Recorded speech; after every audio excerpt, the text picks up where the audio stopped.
Assalamualaikum warahmatullahi wabarakatuh. Perkenalkan, nama saya Regita Salsabila. Pada video kali ini saya akan menjelaskan tentang mesin bensin. Langsung saja ke penjelasannya.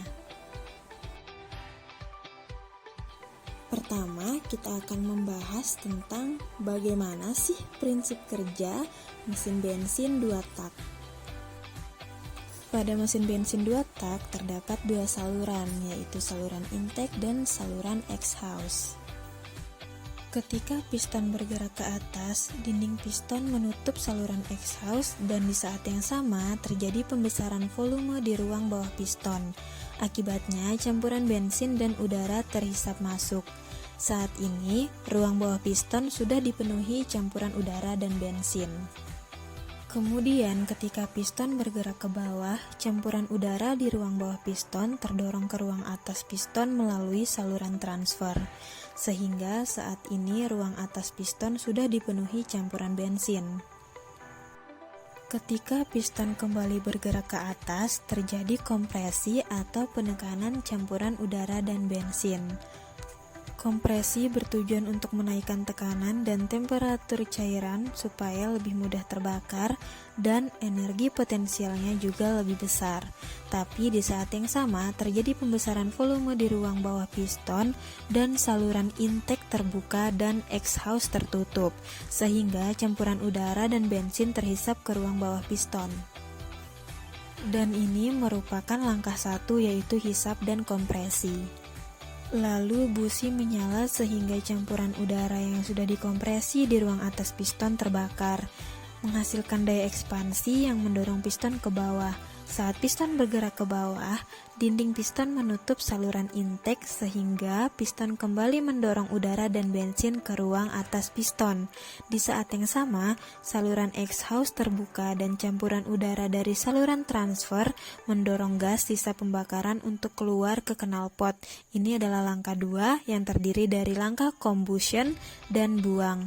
Lalu kembali lagi ke langkah 1 dan siklusnya terus berulang. Itulah penjelasan tentang prinsip kerja motor bensin 2 tak.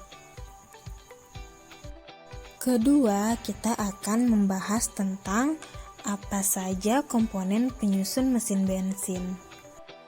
Pertama, yaitu kepala silinder yang berfungsi sebagai ruang bakar. Kedua, blok silinder yang berfungsi sebagai tempat piston melakukan pergerakan. Ketiga, yaitu piston dan connecting rod, di mana piston berfungsi sebagai pengatur volume ruang bakar dan connecting rod berfungsi menghubungkan gerakan piston ke poros engkol. Yang keempat, yaitu poros engkol yang berfungsi untuk mengubah gerakan naik turun piston menjadi gerakan putaran.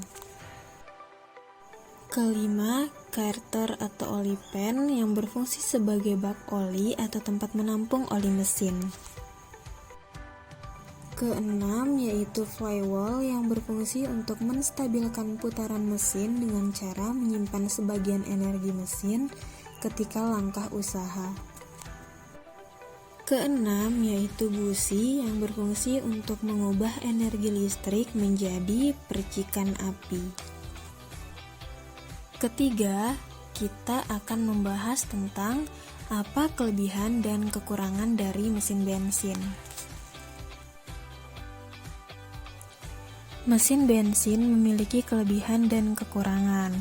Kelebihannya yaitu dapat dioperasikan pada RPM tinggi, tenaga maksimum sangat tinggi, akselerasi bagus, getaran dan suara mesin terasa lebih halus, mesin lebih ringan, biaya overhaul masih lebih murah, dan polusi terlihat lebih bersih meskipun beracun. Adapun kekurangan mesin bensin yaitu untuk kapasitas mesin yang sama, mesin bensin relatif boros, torsi lebih rendah sehingga kurang cocok membawa beban berat, dan terdapat komponen pengapian yang harus diacak dan diganti secara berkala. Keempat, kita akan membahas tentang Bagaimana hasil pengamatan pada video praktikum mengenai komponen mesin bensin? Hasil pengamatan saya pada video praktikum yaitu terdapat beberapa komponen dari mesin bensin.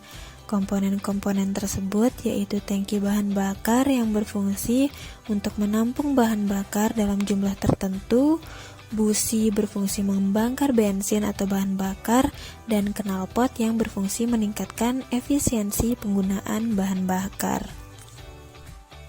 Sekian yang bisa saya sampaikan. Terima kasih atas perhatiannya. Mohon maaf bila ada kekurangan. Wassalamualaikum warahmatullahi wabarakatuh.